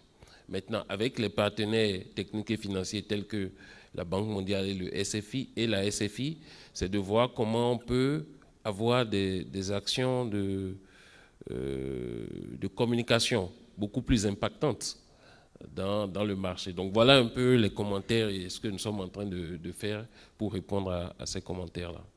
Merci Monsieur Rippert. Peut-être poser la même question à Yassir. Je sais que nos besoins de financement de développement durable ils sont importants. Nous avons enclenché l'investissement pour atteindre les objectifs, les fameux 17 objectifs de développement durable des Nations Unies. Je sais que typiquement sur l'énergie renouvelable, on est très très avancé sur l'échelle africaine. D'ailleurs, on figure, lorsqu'on regarde les émissions de Green Bond, on figure au 2e rang après l'Afrique du Sud. Quels sont les principaux commentaires que vous recevez et sur lesquels aussi vous travaillez dans le cadre de l'AMC? Écoutez, Vu l'expérience qu'on a eue, je rappelle qu'aujourd'hui, on a eu 6 émissions durables qui ont été réalisées avec succès pour un montant dépassant les 400 millions de dollars. On pourrait juger que cet échantillon d'opérations est assez réduit, mais toutefois, malgré cette taille relativement modeste, nous avons eu un bon degré de diversité dans les projets financés, dans les montages financiers proposés, dans les investisseurs visés, etc. Donc, je pense qu'aujourd'hui, on a assez de recul pour dresser un panorama. Pour ce qui est des contraintes qui ont été évoquées ou des vulnérabilités de ce segment du marché, comme l'a souligné Ripper, il se pose la question de l'équilibre entre l'offre et la demande d'instruments financiers durables. D'un côté, on a des émetteurs qui peuvent être un peu réticents ou ne pas voir l'intérêt parce qu'ils ne voient pas une base d'investisseurs assez large demanderesse de ce genre de papier. Et puis à l'inverse, côté investisseur, comme disait Ripper, on peut avoir le son de cloche qu'il n'y a pas assez de papier vert pour développer des stratégies, des équipes dédiées à ce genre de pratiques d'investissement. Donc, d'après nos discussions avec les opérateurs, par exemple, du côté des émetteurs, les principales contraintes qui reviennent, c'est une perception de coût additionnel qui est liée au processus d'émission, de vérification des émissions, etc. On constate aussi une relative méconnaissance des mérites de ces instruments, des avantages qu'ils peuvent apporter. Il y a toujours la question de la prime à la durabilité qui revient, et des émetteurs qui se posent la question, si j'émets un green bond par exemple, qu'est-ce que je vais gagner en termes de coupons, sachant que j'aurai des obligations additionnelles de transparence. Il y a aussi la question de l'existence d'un pool local, voire régional de professionnels qui sont à même de supporter cette dynamique, à savoir le montage d'opérations durables, le conseil dans la communication sur les aspects ESG, la revue des indicateurs, la revue des émissions, etc. Donc ça aussi, c'est une dimension qui peut avoir une influence sur le développement du marché. Donc à ce titre, l'AMMC fait un certain nombre d'initiatives de sensibilisation, d'éducation. Nous organisons périodiquement des événements au profit de différents corps de professionnels. Nous avons eu des conférences dédiées aux émetteurs, aux investisseurs, aux auditeurs financiers, et on essaie de former chacune de ces composantes à la manière dont elle peut participer au développement de ce segment. Et puis à l'échelle globale, je dirais, il y a la question qui se pose de la standardisation et d'harmonisation des référentiels existants.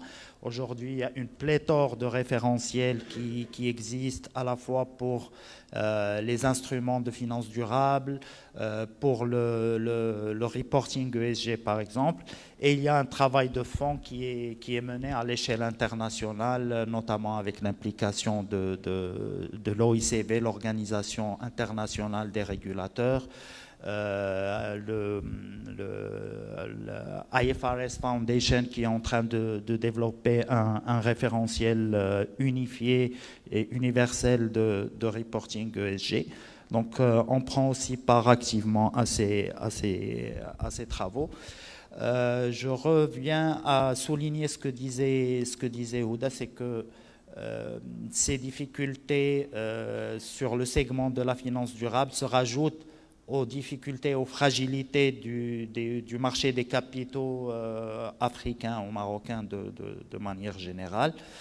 et qu'une dimension importante pour développer la finance durable à la fois à l'échelle locale, régionale et internationale reste le développement d'une approche et d'une vision commune, en passant par les standards, mais aussi en essayant de coordonner notre manière de faire et notre manière d'instruire, par exemple, ce genre d'instruments.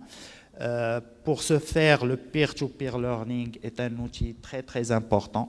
Nous, on se prête volontiers à l'exercice, on maintient un dialogue assez soutenu avec nos homologues, soit pour partager notre expérience, soit pour profiter de la leur. Et généralement, c'est les deux en même temps parce que dans ce domaine-là, on apprend aux autres et on apprend des autres. Et puis, il faut une articulation plus fluide entre les objectifs macro, que ce soit à l'échelle nationale, régionale, voire internationale, en matière de développement durable, et les différentes parties prenantes, les différentes parties prenantes qui sont appelées à participer à l'achèvement de ces objectifs. Donc, il y a les régulateurs, les ministères des Finances, les ministères de l'Environnement, le secteur privé qui doivent en quelque sorte se coordonner, se concerter pour mettre en place des mesures qui versent dans le même sens.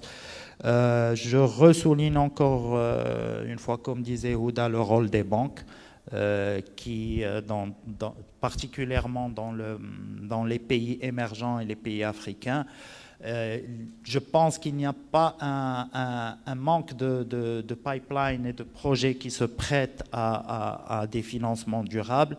Les projets sont là, le pipeline est là, sauf qu'il y a une certaine spécificité, c'est que certaines initiatives, quand bien même ayant des impacts sur la durabilité, peuvent ne pas se prêter à des financements par le marché pour des questions de taille, principalement pour des questions de taille. Et là vient le rôle du secteur bancaire qui peut jouer le rôle d'agrégateur de ces différentes initiatives en mobilisant des financements conséquents sur le marché des instruments durables qui seront par la suite alloués à des initiatives ou des projets certes plus modestes, mais qui versent dans les objectifs globaux de développement durable. Merci Yassir. Le sujet, il est passionnant. Le sujet, c'est un sujet d'avenir de la finance, hein, honnêtement. Je pense que le shifting devra se faire à un certain moment. On va devoir voir la proportion de la finance durable prendre le dessus sur, je dirais, la finance classique. D'ailleurs, on le voit dans la progression de la finance durable dans un certain nombre de continents, en Amérique du Nord et en Europe, qui se partagent aujourd'hui plus que 50% des financements, du volume global des financements à l'international. Je sais qu'aujourd'hui, les besoins, ils sont là. Les besoins, je dirais, fondamentaux, ils sont là en Afrique. Les bailleurs de fonds, ils sont là. L'idée aujourd'hui, c'est de rapprocher les deux à travers le rôle que pourraient jouer les régulateurs, le rôle que pourraient jouer les acteurs du marché, je veux dire les intermédiaires, pour justement apporter leur expertise dans la structuration, mais aussi un mindset important, des besoins de transparence, des besoins de rehaussement du niveau de l'implication du management dans les différents projets. Vous l'avez souligné, Houda, l'idée ce n'est pas d'aller dans les sujets d'inclusion financière, mais d'aller à la maille fine, à traiter un sujet particulier qui soit circonscrit, qui soit bien étudié et sur lequel on peut voir les impacts de la finance durable de manière assez précise, sortir du message global, générique qu'on a l'habitude d'entendre. Aujourd'hui, on n'a pas le temps, on n'a pas eu le temps suffisant pour développer le sujet. L'objectif était de faire un état des lieux, de rappeler c'est quoi les enjeux par rapport à ce marché, rappeler aussi quelles sont les principales contraintes sur lesquelles on doit tous travailler.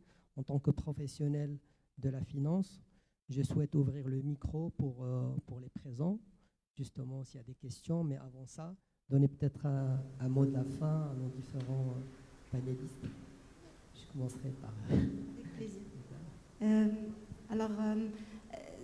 C'est posé la question pendant nos discussions sur l'attractivité des pays africains aux investissements internationaux. Peut-être que je peux l'aborder dans mon mot de la fin. Dans la stratégie du groupe Banque mondiale, la finalité de nos interventions auprès de Rupert, Yassir et tous nos partenaires sur le continent n'est pas nécessairement de créer une attractivité internationale. La vraie finalité, je pense, pour la création d'une belle dynamique sur les marchés de capitaux, c'est vraiment d'aider un marché localement à se développer et à faire appel à toutes ses composantes. Parce que c'est vraiment ce succès qui va donner le signal à un investisseur international que tout fonctionne bien, que le cadre réglementaire est solide, crédible et que les acteurs, les investisseurs sont bien traités, que la communication est fiable et que même en cas de crise, parce que la crise est naturelle dans le monde du marché de capital, la volatilité aussi, même quand il y a des périodes de crise et de volatilité, que les compartiments de marché, les intervenants savent gérer la crise. Donc c'est très important vraiment pour un investisseur international, je dirais les plus sophistiqués dans le monde, de voir le 360 d'un marché qui marche bien, même quand il y a des crises. Donc vraiment l'objectif, nous avons un programme qui s'appelle GCAP pour le développement des marchés de capitaux, qui vraiment fait appel à comment pousser l'écosystème à se développer pour justement que le marché local bénéficie de l'épargne locale, régionale et puis internationale si nécessaire. Donc je voulais juste m'assurer de vraiment appuyer le point de l'importance du développement du marché local et que tous les acteurs puissent trouver leur place et également utiliser les outils qui sont à leur disposition à bon escient. Nous n'avons pas mentionné les obligations sécurisées qui sont aujourd'hui un sujet au Maroc et bientôt dans d'autres pays. Les obligations sécurisées sont un instrument très intéressant pour les institutionnels, les investisseurs institutionnels. Ça leur permet de s'exprimer en taille. Et nous avons vu dans les pays avancés sur ce sujet-là des obligations sécurisées vertes. Donc rien ne nous empêche de mélanger les genres entre structuration avec Houda et toutes ces structures innovantes et puis rajouter cette partie thématique à ces projets. Donc mon mot de la fin, c'est vraiment de nous regarder en tant que pays africain, d'essayer de faire au mieux pour que tous les acteurs participent. Je reprendrai aussi, je ferai référence à le propos de Monsieur le Président de la BAVM hier qui exprimait sa frustration quand les émetteurs parlent de coûts. Je pense qu'aujourd'hui, en tant qu'acteur également, nous le voyons. Yassir, tu l'as mentionné également. Ce type de projet va au-delà du coût d'une émission. Comme je l'ai dit, c'est des projets transformants qui embarquent une organisation qui se regarderait pour mettre en place ce cadre, émettrait des objectifs clairs, définirait des KPIs très clairs, des jalons pour son succès. C'est très powerful comme projet. C'est même de la bonne pratique de stratégie. De regarder son entreprise dans le cadre de sa communauté. Je m'arrêterai là. Merci, Houda. Peut-être donner la main à Madame Marie-Odile. Moi, j'ai envie de revenir un peu sur un cliché qui nous a été présenté hier par le président de l'ASEA. Une photo d'une personne qui se bat pour faire monter une grosse pierre. J'ai envie de mettre à côté une autre photo. Qu'est-ce que ça donnerait si c'est plusieurs personnes qui font monter cette pierre-là? Même si on n'atteint pas le sommet, cette pierre va forcément bouger. Donc il est important que tout l'écosystème, dans le cadre des opérations dont on parle, puisse travailler ensemble. Quand on parle aujourd'hui de structuration pour le financement durable, ça fait intervenir beaucoup d'acteurs. Au-delà de nous, les intermédiaires, il y a les gestionnaires de fonds communs de titrisation de créances en l'état actuel des textes. Ça fait intervenir aussi tous les experts évaluateurs sur la partie juridique, les cabinets d'avocats, les commissaires aux comptes. Il y a tellement d'intervenants dans cet écosystème-là qu'il faut qu'il y ait beaucoup plus de synergie. On a vu des parties de l'Afrique qui ont pu éclore beaucoup plus que notre zone. Est-ce qu'il ne faut pas faire davantage de visites de place vers les pays qui ont su faire mieux et plus que nous, au lieu de faire des visites de place en dehors du continent? Il y a de très belles choses qui ont été faites ici, que ce soit en Égypte, en Afrique du Sud ou pas loin. qu'il s'agisse de nos régulateurs, de nos organes centraux, que nous-mêmes en tant qu'acteurs, qu'on puisse s'intéresser à ce qui a été fait à côté pour nous en inspirer et essayer vraiment de construire ensemble un écosystème solide, un écosystème où vraiment tous les acteurs travaillent ensemble quand c'est nécessaire pour réussir de brillantes opérations et tirer vraiment nos économies vers le haut. Merci Madame d'être donné la main à Houda. Merci Tahar. Propos final. Je suis complètement alignée sur les positions de Houda et de Marie-Odile. Bon, moi, je conclurai par une note d'optimisme. Moi, je reste confiante parce qu'on n'a pas le choix que d'aller vers les financements innovants, y compris la titrisation et les financements durables. Parce que les enjeux, comme je l'ai dit tout à l'heure, sont tellement importants. Je parle du cas du Maroc, c'est des centaines de milliards de dirhams d'investissement attendu. Il y a un nouveau modèle de développement très ambitieux, donc une nouvelle charte d'investissement qui va vers l'inversement de tendance de l'investissement privé qui devrait représenter 2/3 de l'investissement à horizon 2035 versus les 2/3 qui sont représentés aujourd'hui par l'investissement public. Donc tout ça, c'est des enjeux. Après, il y a tous les projets d'infrastructure. Tu as parlé tout à l'heure d'électrification des besoins en infrastructure. Je pense qu'avec tous ces enjeux-là, avec les reprises des économies post-crise, je pense que les financements innovants donc, ont leur place. Maintenant, effectivement, il faut qu'on travaille sur les axes qui étaient proposés par Houda et Marie-Odile et surtout ce partage continental des expériences de part et d'autre. Et cet alignement avec les vrais besoins de nos marchés respectifs, je pense que ça serait là les clés d'un vrai développement des financements innovants et de la titrisation. Voilà. Merci Houda. Yassir, votre mot de la fin. Merci. Pour le mot de la fin, je dirais que la finance durable n'est plus un luxe, n'est plus un phénomène de mode, mais que son développement s'impose comme un levier de compétitivité des marchés sur l'échiquier global, et puis comme un moyen je dirais incontournable pour l'atteinte des objectifs de développement globaux, mais aussi des objectifs nationaux en la matière qui visent à instaurer une justice sociale et un développement inclusif, pérenne et durable. Donc c'est aujourd'hui une nécessité, un levier de compétitivité, et en tant que tel, nous devons tous travailler pour sa promotion avec l'objectif de verdir le marché et d'arriver à un marché durable.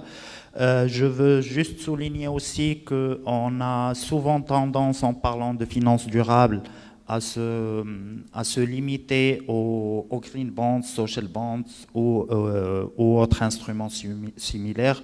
Je voudrais dire qu'il y a aussi la possibilité d'avoir une perception plus large du lien entre le marché, la finance et le développement durable. Et donc, on peut pour développer la finance durable, on peut jouer sur des leviers qui vont au-delà des instruments et des obligations de transparence. Par exemple, nous avons mis en place un certain nombre d'initiatives au Maroc qui versent dans les objectifs de développement durable, que ce soit par exemple l'amélioration des règles de gouvernance des sociétés anonymes, le fait d'imposer la parité au niveau des conseils d'administration des sociétés anonymes faisant appel public à l'épargne. Vous avez certainement suivi les annonces de certaines municipalités qui ont l'intention de recourir au marché des capitaux justement pour financer des programmes de développement locaux. Pour moi, tout ça verse dans le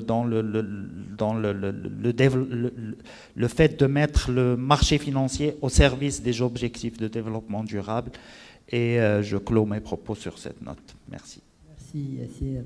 Peut-être Monsieur Ripert, votre mot de la fin. Oui, merci.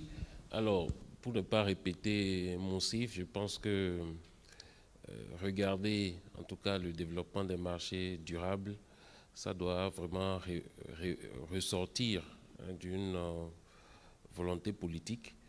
Et en fait, c'est un système dans lequel tout le monde doit être embarqué. On ne peut pas développer un marché financier durable si les autres segments du secteur financier n'ont pas pris en compte cette stratégie et cette volonté. Donc, si on veut verdir en griffe le marché financier, il faut qu'on regarde l'articulation avec le système bancaire, il faut qu'on regarde l'articulation avec les politiques de placement, même de trésorerie, des directeurs financiers des entreprises. Il faut qu'on regarde l'interaction avec des fonds d'investissement, la gestion d'actifs. Donc, c'est une réflexion globale. Mais pour les régulateurs de marché, ça peut être un axe stratégique de développement, puisque cela peut permettre de renforcer davantage la transparence dans le marché. Aujourd'hui, les émetteurs vont devoir s'engager sur l'utilisation, en tout cas les modalités d'utilisation des ressources levées. Ils vont devoir faire des reporting en direction des investisseurs. Donc, cela renforce la confiance des investisseurs dans ces instruments. Et de l'autre côté, en dehors des émetteurs privés ou publics classiques, comme j'ai eu à le dire, au niveau du secteur public, il peut y avoir un vrai enjeu. Aujourd'hui, on a peut-être beaucoup de projets de développement, mais il faut pouvoir définir des stratégies nationales. Si je suis un pays, c'est vrai que j'ai comme axe de développement que je dois travailler à converger vers les ODD, mais la taille de mon économie peut m'amener à choisir de m'orienter vers des obligations sociales plutôt que des obligations vertes. Quand vous prenez l'UEMOA, nous avons des défis importants. Nous avons, par exemple, des pays dans lesquels les systèmes de microfinance sont très, très développés, très larges. Donc, dans ces pays-là, on peut regarder, par exemple, comment travailler avec les autorités de ces pays à mettre l'accent davantage sur les obligations sociales que les obligations vertes. Donc, il y a une vraie dimension stratégique, politique, nationale, régionale, sur laquelle nous devons vraiment réfléchir et embarquer vraiment tous les acteurs. Voilà, merci. Merci à vous. Peut-être ouvrir le micro pour la salle.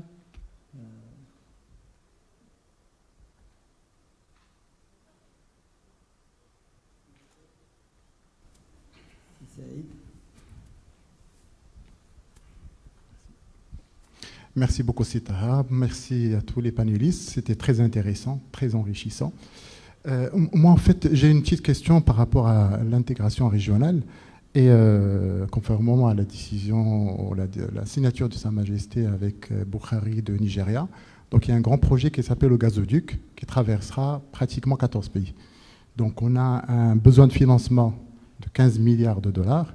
Est-ce qu'on peut, par exemple, Madame Chafil, vous avez l'expérience locale, marocaine et également africaine. Est-ce qu'on peut penser à un grand fonds de titrisation dans 14 compartiments, chaque compartiment dédié à un pays, donc sous, bien sûr, les conseils de la SIFI, de la Société financière internationale, et donc prévoir des green bonds, des green sukuk, et donc satisfaire les besoins un peu de tous les intervenants, notamment les banques participatives islamiques en Côte d'Ivoire et en Sénégal. Donc on a au moins 3 pays, il reste encore 11 pays pour compléter les 14. Est-ce que ça a du sens pour vous? Et je sais que ce n'est pas un projet de demain, c'est un projet moyen-long terme. Merci. Merci Saïd pour la question. Alors bien sûr que ça a du sens, bien sûr que ça me parle, et de toute façon l'infrastructure réglementaire, elle permet ce genre de structuration, parce que comme j'ai dit, donc c'est des projets d'infrastructure sur du très long terme avec des montants très importants qui nécessitent une syndication, un phasage dans le temps.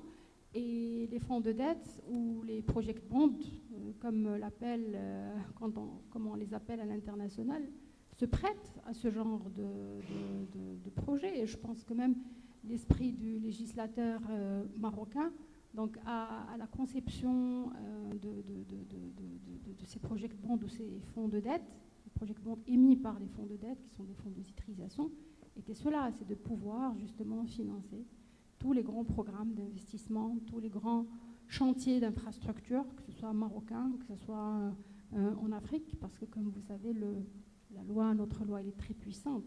Donc elle ne s'intéresse pas qu'au Maroc, elle a une étiquette régionale, une étiquette internationale. Un fonds de titrisation marocain peut financer des actifs à l'étranger, peut émettre à l'étranger. Donc c'est vraiment très puissant, et bien sûr ce genre de projet, il y a ce projet-là, il y a le projet de la LGV encore au Maroc, des projets locaux marocains qui sont juste faramineux et qui nécessitent justement, c'est pour ça que je disais tout à l'heure dans mon mot de la fin que j'étais très confiante, parce que pour ce type de projet, je ne pense pas que le système bancaire seul dans la manière classique de faire aujourd'hui, parce que beaucoup de choses ont changé dans les économies africaines. Donc, la taille, la nature des projets d'abord, des lignes LGV, Tanger-Gaza, ou maintenant ce qui se prépare pour Agadir. Donc, c'est pas dans les années passées, on n'a pas vu ça. Donc, voilà, donc c'est des gros projets d'infrastructure pour lesquels la titrisation, que ça soit classique, que ça soit les fonds de dette, s'y prête parfaitement bien. Elle sera honorée, bien sûr, de pouvoir concrétiser ce projet à l'échelle africaine. Merci, oui. Houda. Oui, je voulais compléter. Je pense que je vais me rapprocher de lui dès qu'on finit. Je pense que c'est quelque chose qu'on peut appuyer. Aujourd'hui, en tout cas au niveau de l'UEMOA, l'instruction 36 sur l'appel public à l'épargne permet même les émissions par des groupes d'État. Donc aujourd'hui, on peut utiliser cet instrument et on peut aussi regarder, que ce soit une entité résidente ou non résidente, comment est-ce que cette opération peut se faire. Donc, c'est des initiatives à encourager. Et au-delà de l'aspect économique et bénéfique de tels projets pour les pays, c'est des projets, s'ils sont faits par le marché, peuvent embarquer aussi les populations. Et donc, je pense qu'il y a ce volet social, ce volet commitment, comme on le dit, qui est très fort et sur lequel je pense qu'il faut qu'on réfléchisse très rapidement. Juste un dernier complément, toujours dans le sens de ce que disait Houda et Ripper, c'est que je pense qu'aujourd'hui, les cadres existants sont totalement ouverts à de l'innovation financière. Je citerai par exemple la création au niveau de la bourse de Casablanca en 2019 de compartiments dédiés aux investisseurs qualifiés qui ont été mis en place justement dans cette vision en anticipation de ce genre de projet qui pourrait ne pas être adapté aux investisseurs retail parce que trop complexe ou à rentabilité différée. Mais ces compartiments sont aujourd'hui là pour accueillir des projets similaires. Il y a aussi les possibilités qui ont été introduites en matière de cotation d'instruments libellés en devises émis par des émetteurs étrangers. Donc je pense aujourd'hui que le cadre est assez complet, assez ouvert, assez permissif pour l'innovation. Il faut que chacun de nous, opérateurs publics, privés, régulateurs, etc., en fasse usage.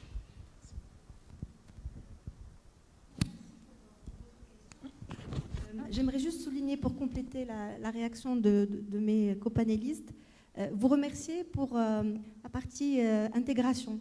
Le projet que vous avez mentionné est un très bel exemple des projets qui de facto existent ou existeront sur le terrain, démontrant justement l'intégration déjà bien entamée des économies africaines.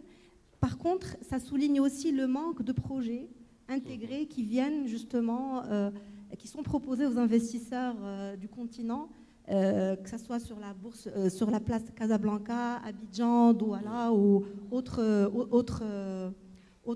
pays. Donc, je pense que ce qui serait très intéressant, et moi, en tout cas, mon rêve en tant que SFI, c'est par exemple d'envisager de considérer des projets d'investissement qui sont portés par des acteurs, par exemple marocains, mais qui vont être listés, cotés dans une bourse régionale, par exemple, de l'UEMOA, Et vice-versa. Houda a signalé que les cadres réglementaires permettent justement que les investisseurs soient sollicités pour des actifs qui ne sont pas justement dans le même pays. Je pense que c'est dommage et peut-être je lance un appel, en tout cas au Maroc, au secteur bancaire qui est bien intégré en Afrique de l'Ouest, centrale, etc., de vraiment considérer ce type c'est des moyens très forts de communication aussi, de se faire connaître à l'échelle africaine. Et je dirais, pour conclure, qu'avec la connaissance vient l'opportunité. C'est en allant vers l'autre, en se cotant en Afrique de l'Ouest, que peut-être d'autres opportunités pourraient émerger pour ce type d'acteurs. Merci Houda. Donc, je ne sais pas s'il y a d'autres questions dans la salle. D'autres deals à proposer?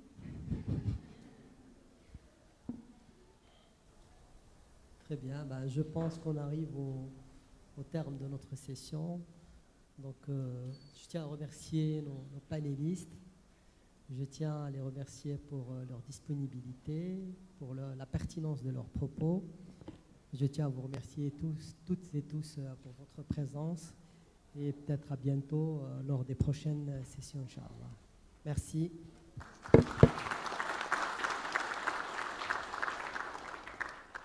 Merci Koto. Mon micro, ne partez pas vite, le photographe va immortaliser ce moment. Voilà, il est là. Donc, alors c'était un grand moment d'échange, il faut que ça se traduise par les sourires qui vont avec et qu'on sente votre bonheur d'avoir été là. Alors, la discussion d'aujourd'hui, c'est pareil que la discussion d'hier. C'est-à-dire que le marché financier, il y a beaucoup d'innovations, comme on le disait, le cadre est ouvert pour recevoir des projets innovants. Mais les autres, ça ne va pas. Là, je suis étonné qu'au niveau du Sénégal, 2 jours avant l'opération des municipal bonds, la loi a changé. Voilà. Donc, on ne peut plus, on attend que ça évolue. C'est bizarre. C'est bizarre. Moi, j'avais une question aussi pour savoir est-ce qu'on peut faire la titrisation des recettes fiscales. J'ai plus de micro. Est-ce qu'on peut... Ouais.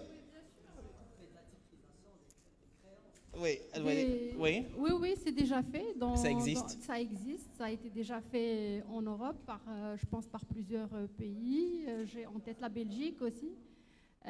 Donc, c'est tout ce qui est... C'est pas les créances futures, parce qu'il faut que la créance existe, en tout cas pour la créance fiscale, et je pense que ça a été fait pour des arriérés de recettes fiscales donc, qui ont été faites par les États, et ça a bien marché, et puis ça pourrait être aussi une solution pour l'État. Et finalement, qui collecte les... c'est un privé, l'État, bien sûr. Toujours, non, c'est l'État qui s'occupe du recouvrement de ces créances, donc qui sont versées vers le fonds de titrisation et qui distribue bien sûr aux investisseurs. Ça a été fait, effectivement. Okay. Merci pour tout. Merci infiniment. Et merci d'ovationner notre modérateur qui a salué ses panélistes, et nous le saluons aussi, extrêmement structuré dans sa préparation. Merci infiniment. Je voudrais maintenant recevoir pour nous notre partenaire qui a une solution qu'on appelle Manar, que plusieurs connaissent, pas tous forcément. Et aujourd'hui, nous aurons une petite présentation des innovations de la solution Manar. Recevons Amine Bennani, directeur commercial de Perenity Software. Merci de le recevoir.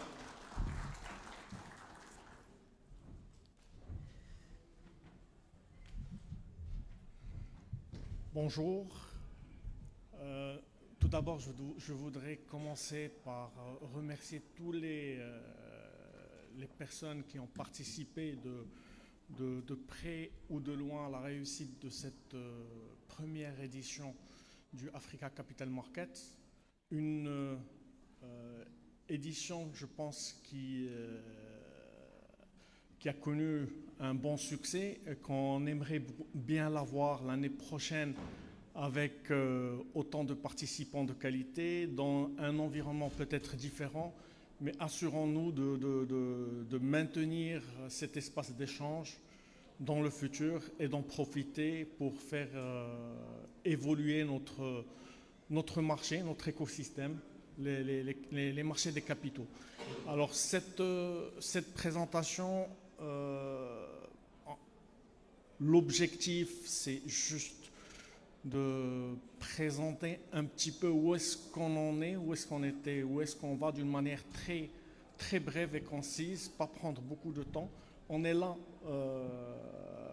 pour en discuter en plus de détails, mais c'est juste donner, à l'instar de ce qu'on a fait hier, présenter nos innovations et où est-ce qu'on va. Hier, on a annoncé un partenariat stratégique avec Contigo sur la partie risk management, et avec un process et une vision de rapprocher et de ramener au fait l'expertise internationale